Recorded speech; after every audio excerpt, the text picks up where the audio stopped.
All right, buckle up, because this deep dive is a wild one. We're going deep into the world of Sean Diddy Combs.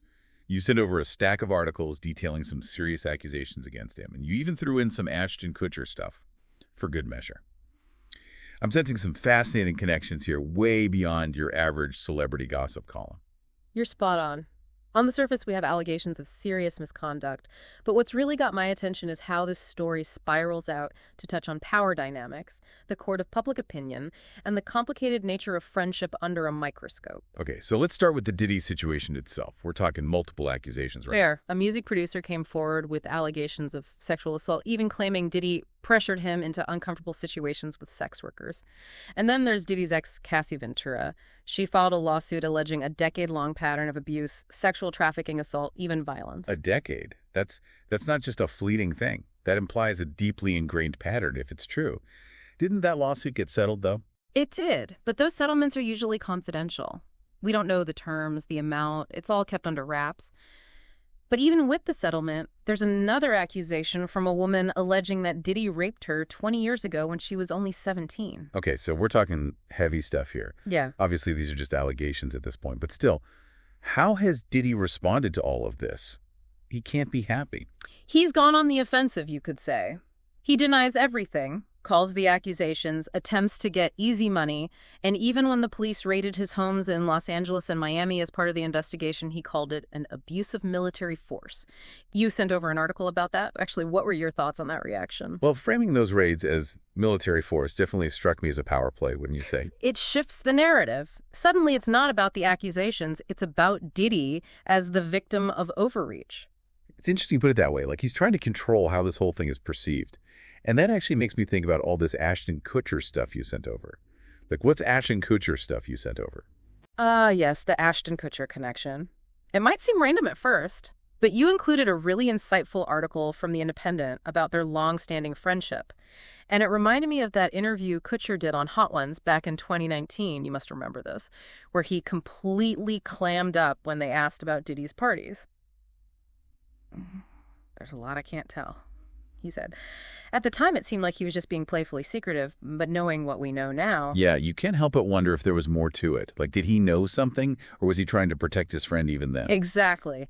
And this goes way beyond a casual Hollywood acquaintance. These two go back. Fill me in. What's the backstory on their friendship? Well, they first connected back in 2003 as MTV producers. I had no idea Kutcher had that producer background. Me neither. You always think of him as the actor, but I guess everyone starts somewhere. Right. And there's that great story about how Diddy found out Kutcher was planning to punk him for a show and apparently called him up and said, if you do this, it's not going to go well for you.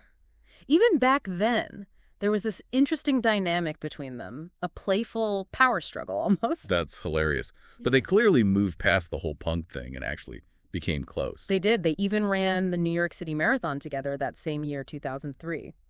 There's this detail in one of the articles where Kutcher talks about Diddy giving him running advice during the race. It paints this picture of a genuine bond. It does, which just makes this whole thing even more complicated, right? Because it's not just Diddy facing scrutiny right now. Yeah. Kutcher's had his own brush with controversy, and it's eerily similar when you think about it. You're exactly right. This is where the themes of loyalty, accountability, and public perception collide.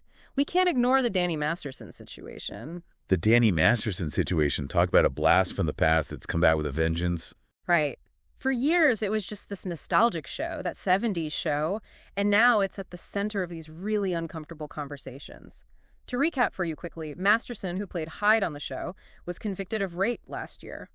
And Kutcher and Mila Kunis faced huge backlash for writing letters of support for him during the trial. Yeah, I remember that. It seemed to come out of nowhere.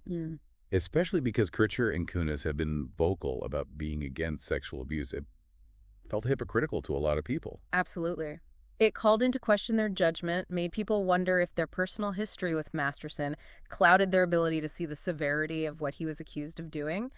They did eventually apologize, even resign from their leadership positions at Thorn, that anti-child sex abuse organization Kutcher co-founded, but the damage was done. It makes you think about the weight of those letters, right? Like, how much did their celebrity status and connections influence the judge and jury? Is that even something we can quantify? That's the million-dollar question, isn't it?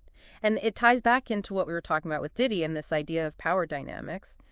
Does wealth, fame, influence Does it create this shield that makes it harder to be held accountable? Or does it just make the court of public opinion that much harsher? It's a tangled web, that's for sure. And both Diddy and Kutcher are trying to navigate it, trying to control their own narratives. And that's where things get really interesting because it goes beyond these individual cases. It makes you think, what would you do if someone you were close to, someone you considered a friend, was accused of something terrible?